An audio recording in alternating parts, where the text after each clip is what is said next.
Welcome to your deep dive. Today, we're diving into a topic that's been kind of seared into the global consciousness, Yeah. the Israeli-Palestinian conflict. I'm Yeah. not going to shy away from the complexities. And thankfully, you've given us a fantastic document packed with historical context to guide us. It's a history that's often, painted in these broad strokes. But when you really dig deeper, you uncover all these layers, motivations, missed opportunities, even those aha moments that really kind of shift your whole understanding. I'm all about those aha moments. Love it. So let's rewind the clock a bit. What was life like in Palestine, before the creation of Israel? One thing that often gets lost in the narrative is that Palestine wasn't, this empty land just waiting for a nation to be built. Hundreds of thousands of Arabs were already living there with their own established communities, ways of life, the whole nine yards. It's interesting you mentioned narrative, because our document highlights how the Zionist movement, which, was born out of centuries of anti-Semitism in Europe, sometimes used that phrase, a land without a people for a people without a land. And that's where things get complicated. While it's deeply rooted in the Jewish people's desire for a homeland, especially in the aftermath of the Holocaust, that phrase kind of ignores a huge part of the reality on the ground at the time. Which brings us to the British Mandate period. How did their involvement, further shape the situation? You can almost feel the tension mounting as you read through this document, you know what I Right. mean? During World War I, the British made promises to both Arabs and Jews regarding Palestine, promises that were, to put it mildly, impossible to reconcile. Talk about setting the stage for a perfect storm of conflict. And then there's the story of the Exodus ship in 1947. The document paints such a vivid picture of this vessel, packed with Jewish refugees, many of whom were Holocaust survivors, being denied entry to Palestine by the British. The Exodus incident became a global news story, and I think it really crystallizes the desperation for a Jewish state after the horrors of World War II. It also speaks to how the Holocaust shifted global sentiment and, put pressure on world leaders to really find a solution to the question of a Jewish homeland. With the stage set for conflict, the year 1947 proved to be a turning point with the UN partition plan. This was basically the world's attempt at, drawing lines in the sand, right? Exactly. The UN proposed dividing Palestine into two states, one Jewish and one Arab, with Jerusalem under international control. On paper, it seemed, at least on paper, like a logical solution, right? But it was met with fierce opposition from both sides. I can't imagine the existing Arab population exactly welcomed the idea of their land being further divided. Yeah, many Arab leaders saw it as deeply unfair given the existing demographics. They viewed the plan as a betrayal, basically a continuation of colonial powers, just, dictating terms in the region. And even amongst the Jewish community, it's important to note, acceptance wasn't universal. Oh, I can only imagine the internal debates that must have taken place on both sides. Absolutely. For many, it was a question of ideology versus pragmatism.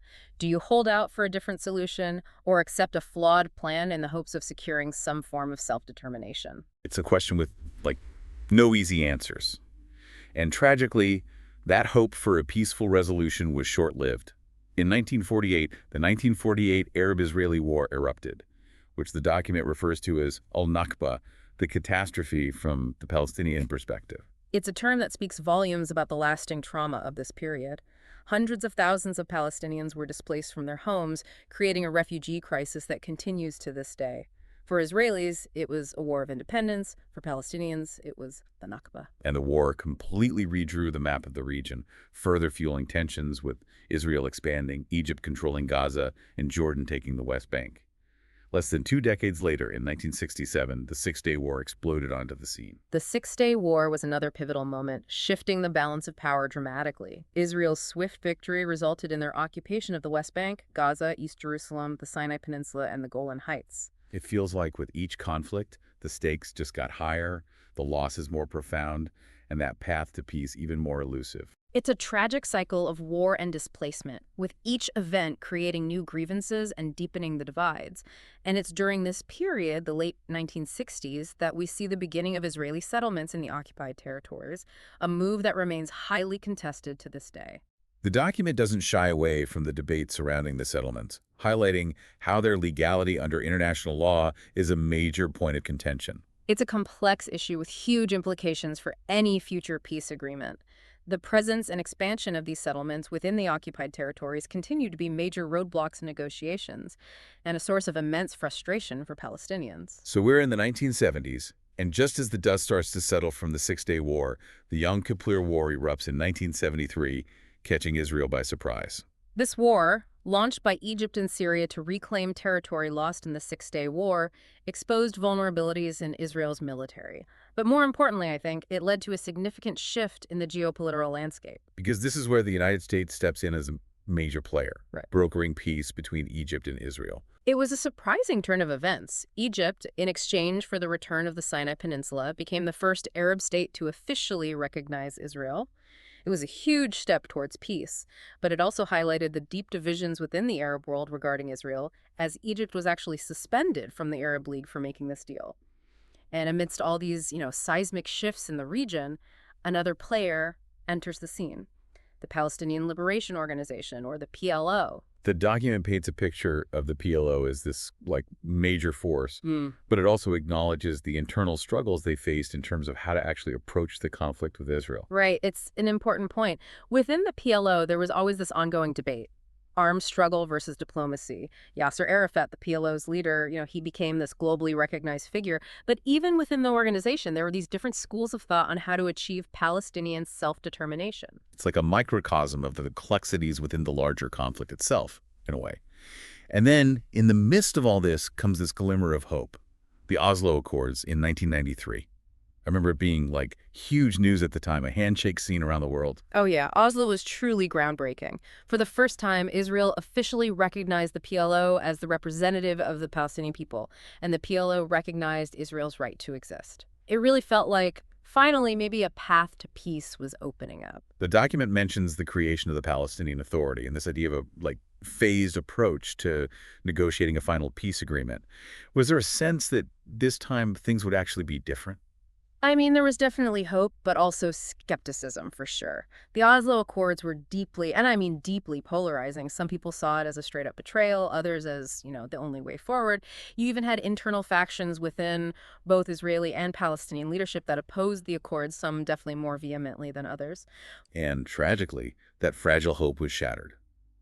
The document lists a number of events that undermined the peace process: the Hebron massacre, the assassination of Yitzhak Rabin, the rise of Hamas. It was just this heartbreaking series of events. The Hebron massacre, where a Jewish settler killed 29 Palestinians at prayer, just reignited tensions, deepened mistrust. It was awful.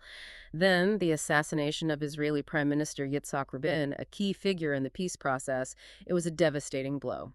And then, to make matters worse, you have Hamas, a group that opposed the Oslo Accords, carrying out a series of suicide bombings within Israel, further fueling that cycle of violence. And with each tragedy, it's like that door to peace just seemed to close a little bit more. As we move into the 2000s, we have the Second Intifada, which our document describes as even more violent than the first. The Second Intifada, sparked in part by Ariel Sharon's visit to the Temple Mount, a site holy to both Jews and Muslims, a point of contention in itself, was marked by just intense violence on both sides.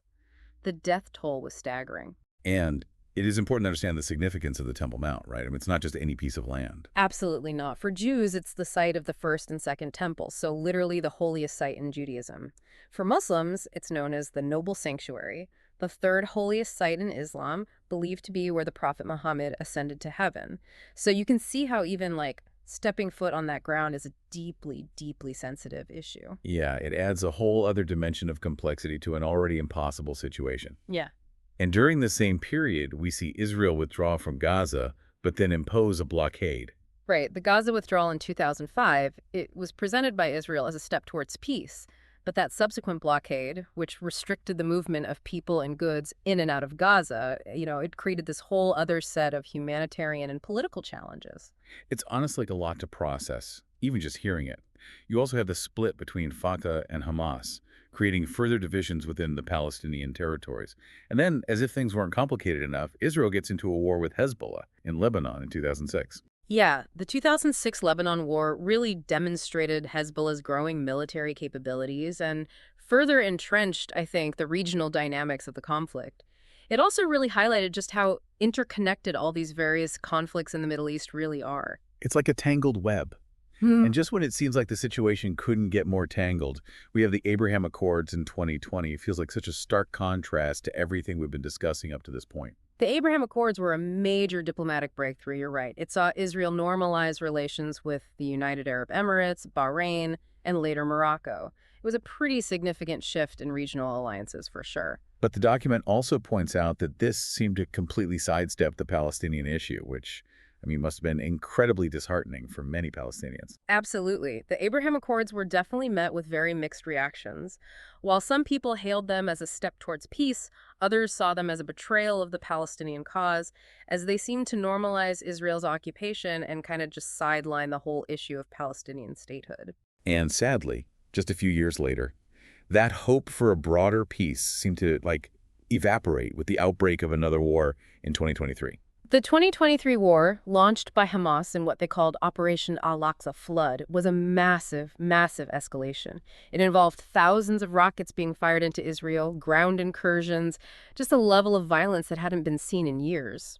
The document describes it as a response to the ongoing occupation, the blockade of Gaza, the expansion of settlements, but it also highlights the just immense human cost on both sides. And that's what's so important to remember as we're, going through all these historical events, right? Behind the dates, the battles, all the political maneuvering, there are human lives. Generations of Israelis and Palestinians have known nothing but this conflict. It's a lot, honestly. And you can't talk about a conflict this long, this complex without, confronting the issue of international law. The document definitely doesn't shy away from that, mentioning allegations of human rights violations on both sides. Yeah, that's a conversation that often gets, I think, overshadowed by just the immediacy of the conflict itself. But it's a conversation we need to be having. There have been accusations of war crimes, of disproportionate use of force, of civilians caught in the crossfire. Unpacking those accusations, really understanding the legal frameworks at play, that's all, crucial to moving towards any kind of lasting peace. It makes you wonder, after literally decades of conflict, countless attempts at peace negotiations, where do we even go from here? What are the biggest obstacles to a future where Israelis and Palestinians can actually coexist peacefully? That is the million-dollar question, isn't it? And there are no easy answers. The expansion of Israeli settlements in the West Bank continues to be, I think it's safe to say, a major sticking point. Then there's the status of Jerusalem, a city that's sacred to both Jews and Muslims, claimed by both as their capital. And of course, we can't forget about the issue of Palestinian refugees and their right of return, a deeply, deeply emotional and complex issue. It feels like every path forward is just riddled with landmines, It really does. And then you layer on top of that the deep mistrust, the trauma that's been passed down through generations, the influence of extremist groups on both sides who, frankly, benefit from perpetuating the cycle of violence. Yeah. It's a lot to untangle. It's overwhelming, honestly, even just dipping our toes into this history. As we kind of come to the end of our deep dive here, what's sticking with you? What's the one thing you really want our listener to carry with them from all of this? Beyond the headlines, beyond the political rhetoric, it's the human cost that I always come back to. The individuals, the families whose lives are forever shaped by this conflict. Their stories, their hopes, their losses. Those are the things we need to remember as we try to make sense of this incredibly complex and honestly heartbreaking situation. It's a powerful reminder that history isn't just dates and events, it's lived experience. And I think you've given our listener a lot to think about, a lot to unpack. If I can just leave our listener with one final thought, it would be this. Don't let this be the end of your exploration. Seek out Palestinian voices, Israeli voices. Read their literature, watch their films, really engage with the diversity of perspectives that are out there on this conflict. There's just so much more to learn, and understanding those nuances is essential. And on that note, thanks for joining us for this deep dive. Until next time.